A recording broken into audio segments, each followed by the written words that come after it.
What's up, guys? It's Wednesday. It's a snow day, and as you can see behind me, I came into the school for a minute to grab some things, but I'm not going to be here all day. Because of the uncertainty of weather and of my internet at home, I'm not going to do live videos. I'm going to make some pre-recorded intros to the assignments today, including this one. We have science fiction stories in this class, but we're also going to have fantasy, and this is our first real fantasy example. This is one called Cinnamon by Neil Gaiman. You may have heard of this guy if you've read one of his books, or if you've seen Coraline, Stardust, American Gods, one of those. Let me read a little, and this is a very short one, so I'm going to read a chunk that's going to be like 20% of it, so let's get going. Cinnamon was a princess a long time ago in a small, hot country where everything was very old. Her eyes were pearls, which gave her great beauty, but meant she was blind. Her world was the color of pearls, pale white and pink, and softly glowing. Cinnamon did not talk. Her father and her mother, the Raja and Rani, offered a room in the palace, a field of stunted mango trees, a portrait of the Rani's aunt executed on hardwood and enamels, and a green parrot to any person who could get Cinnamon to talk.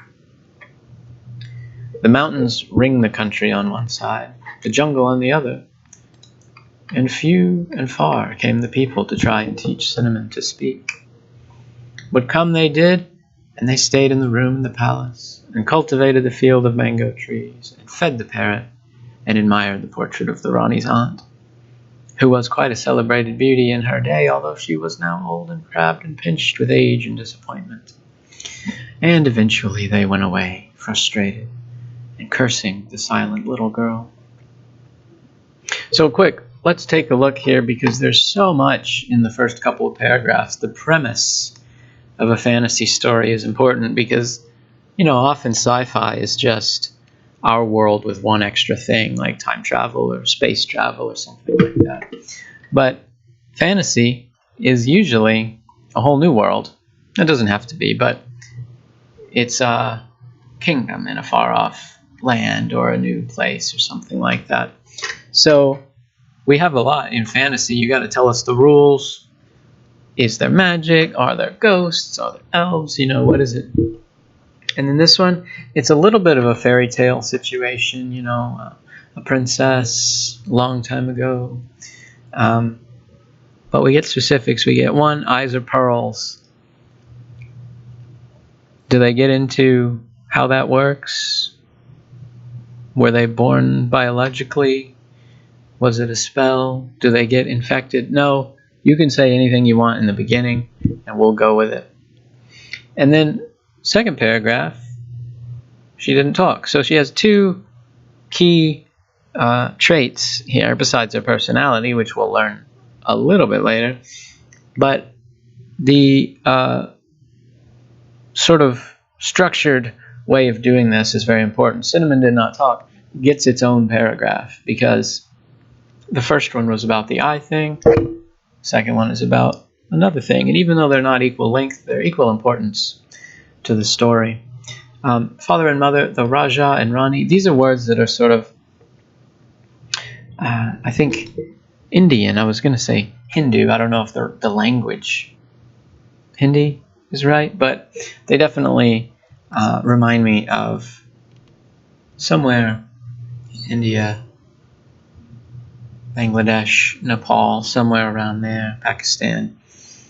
You might sort of imagine that kind of climate, and they talk about mango trees. So it's not European fantasy with armored knights and, Game of Thrones type architecture. This is a Eastern setting.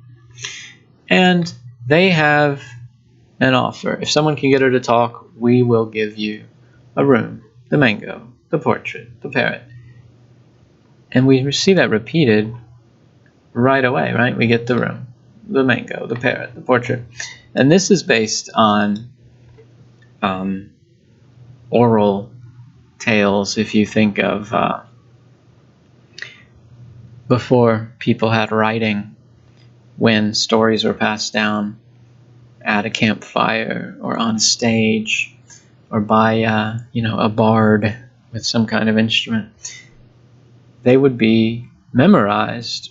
And one way to make things memorizable is to include a lot of repetition. So this idea of like, oh, you mentioned the mango and the portrait and the room and the parrot, that is something that you see if you ever read an old epic tale. If you read the Iliad, for example, whenever it mentions Achilles, it has certain descriptions of him. And of course it mentions Achilles all the time. He's the main character. And so you get to like get into the rhythm of every time we mention Achilles, they call him swift-footed Achilles, and certain things that are repetitive. And in the original Greek, of course, they would have alliteration and rhyme and other things that might not always show up in translation. But when you see this, you should sort of keep in mind that the author, he wrote it a couple years ago, was imitating the old style of before stories were written, when they were mostly spoken and listened to. They would have a lot of that. Okay. But now we get to the good stuff. Okay. Whenever I tell my creative writing class about a story, I say like, okay, you get the premise and the character and what they usually do, but that's not it. You have to say, one day it was different, right? One day something changed. The old man in Up was trying to keep his house, but then one day he had to leave, or something like that. The moment where something changes, that's when the story really begins, and that's when the characters have to react, and they get to show us what they're made of, because they're not in their comfort zone anymore. One day a tiger came to the palace. He was huge and fierce, a nightmare in black and orange, and he moved like a god through the world, which is how tigers move. The people were afraid. Okay, this fits with the setting. In India, among the mango trees or something, they really do have tigers, and I'm sure you've seen videos online every once in a while of like, there's one famous video, I don't even know if it's real or not, of like a guy running around a corner, and then a tiger just goes crashing into a wall, chasing him. It kind of fits, but it also fits with the fairy tale because we're about to see something non-realistic here. There is nothing to be frightened of, said the Raja. Very few tigers are man-eaters. But I am, said the tiger. Ooh, nice. Hey, the bells are still ringing even on a snow day. Now we get the tiger can speak. People were much amazed at this, although it did nothing whatsoever to quell their fear.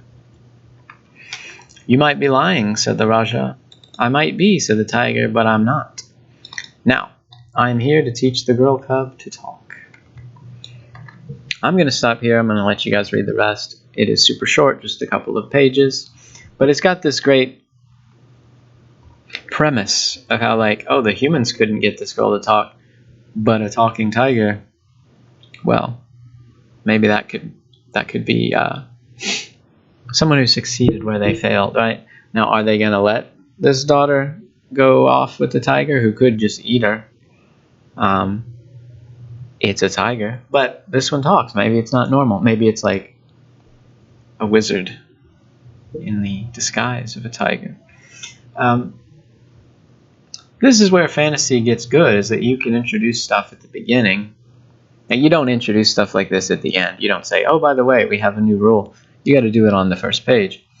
But you can introduce stuff like this and then see where it goes. See what happens. See what a talking tiger might do that all the sort of applicants to this job couldn't.